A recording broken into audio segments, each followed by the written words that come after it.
sur une vidéo pour appréhender le phénomène d'interférence. Alors le terme d'interférence, c'est un terme qui est rentré dans le vocabulaire commun, mais tout le monde ne sait pas exactement ce que ça veut dire. Derrière ce mot, il se cache une notion très simple. Des interférences, en fait, c'est des ondes qui s'additionnent.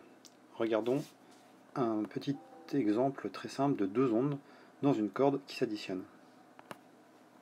Alors voilà, deux impulsions vers le haut, et quand elles se croisent, elles s'additionnent en une onde qui est une perturbation qui est plus importante.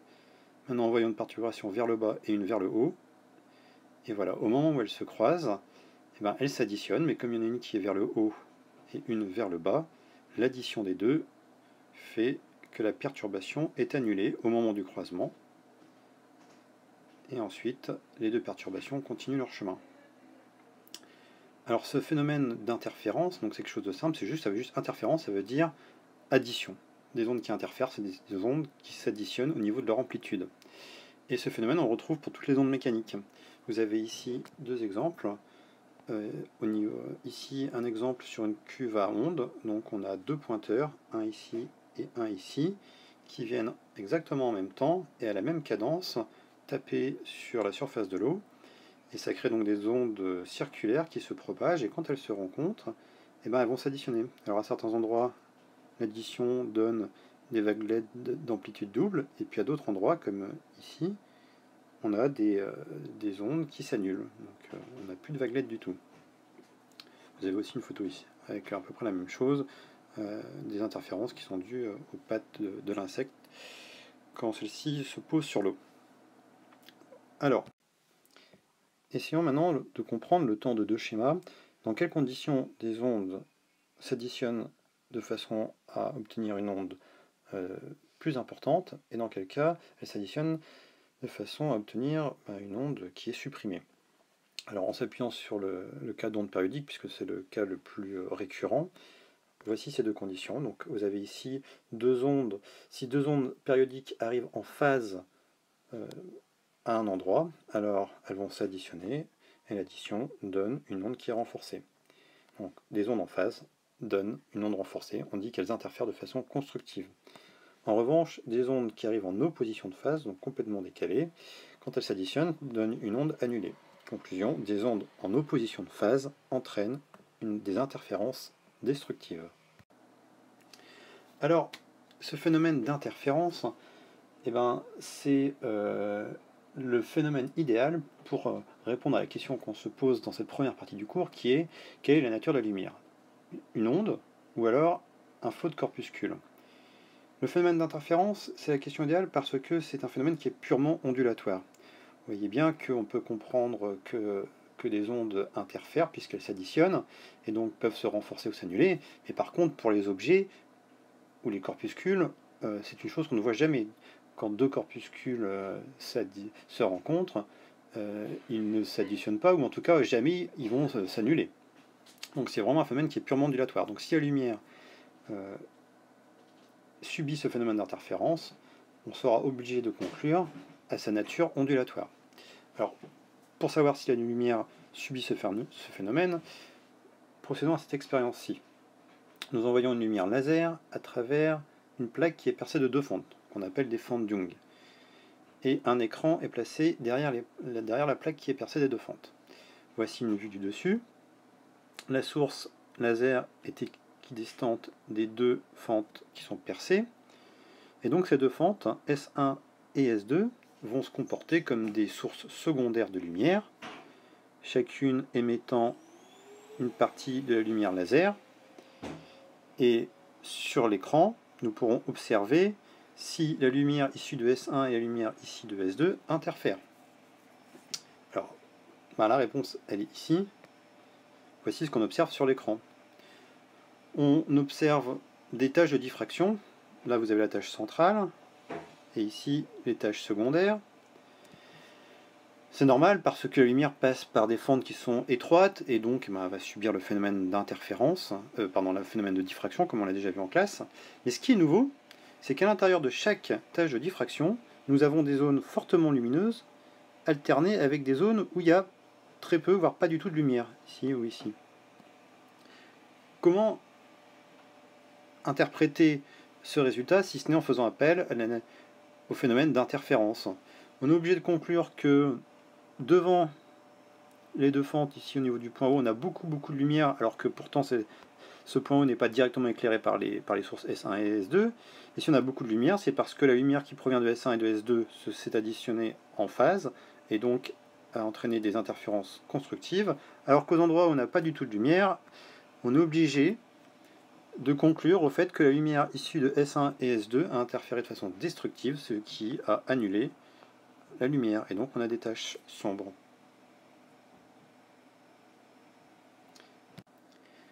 Essayons de prévoir maintenant les zones de l'écran de l'expérience précédente qui seront fortement lumineuses et celles qui seront sombres.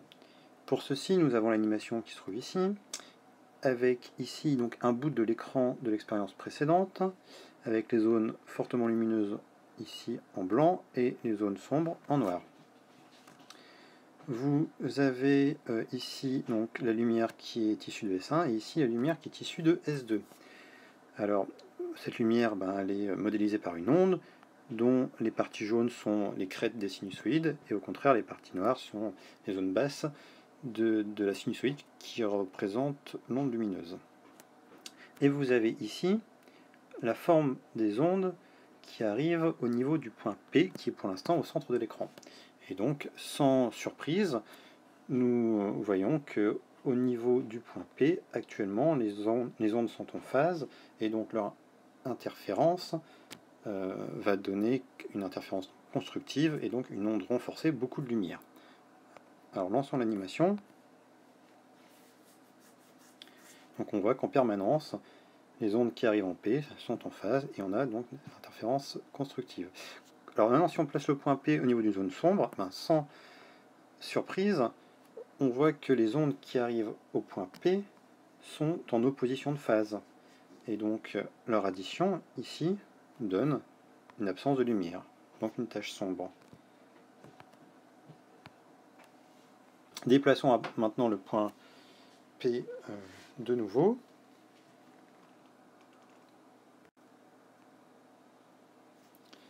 Donc sur une nouvelle tache lumineuse, et une fois de plus, sans surprise, nous voyons que sur ces taches fortement lumineuses, les deux ondes qui y arrivent sont en phase, et donc leur addition donne une interférence constructive.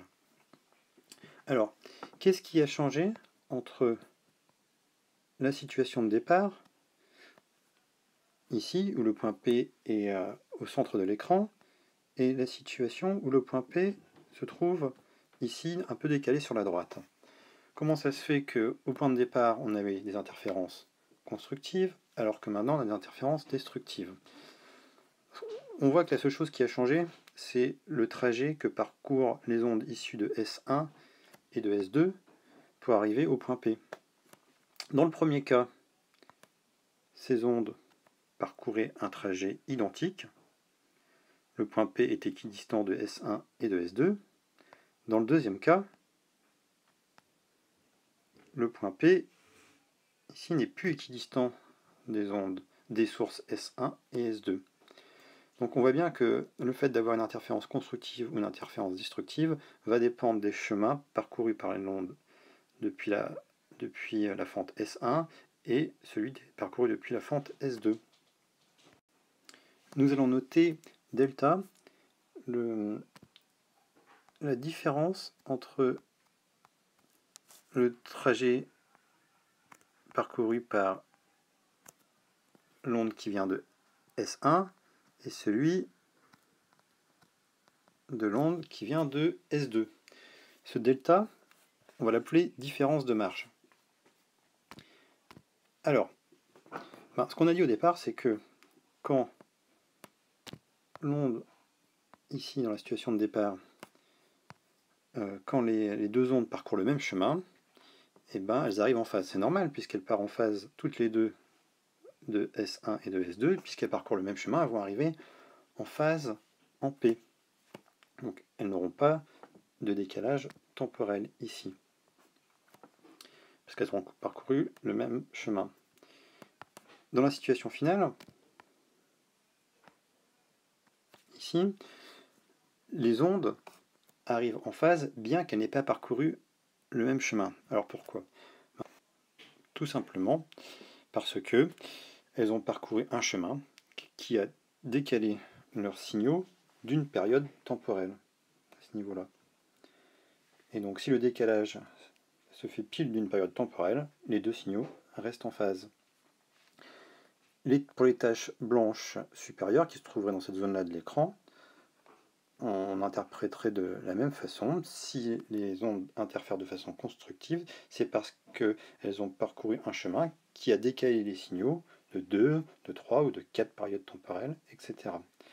Donc on peut garder la condition suivante, c'est que l'interférence est constructive si le décalage temporel des signaux issus de S1 et de S2 au niveau de P, et que je vais noter delta T, si ce décalage temporel est multiple d'une période.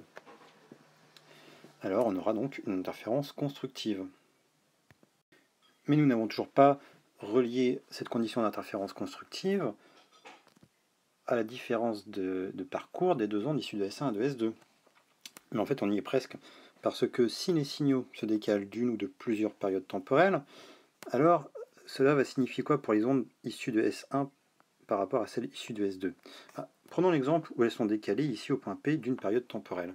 En une période temporelle, quelle distance supplémentaire va parcourir l'onde issue de S1?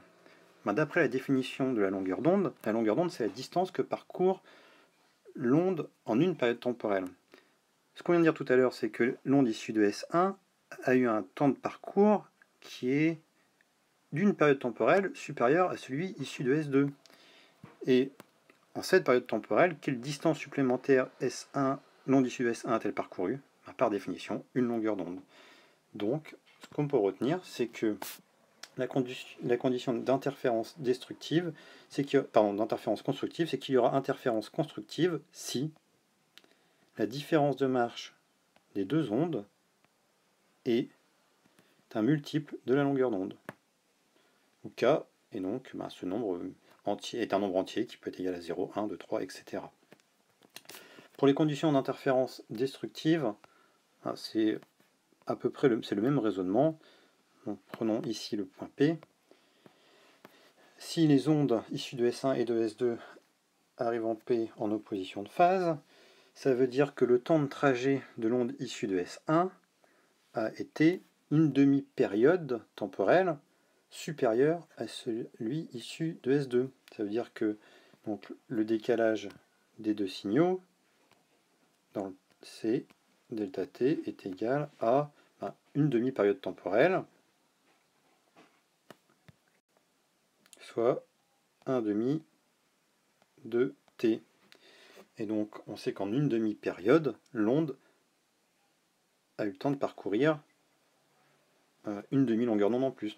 Donc la condition d'interférence destructive, c'est il y aura interférence destructive si la différence de marge des deux rayons est, dans ce cas-ci, d'une demi-période.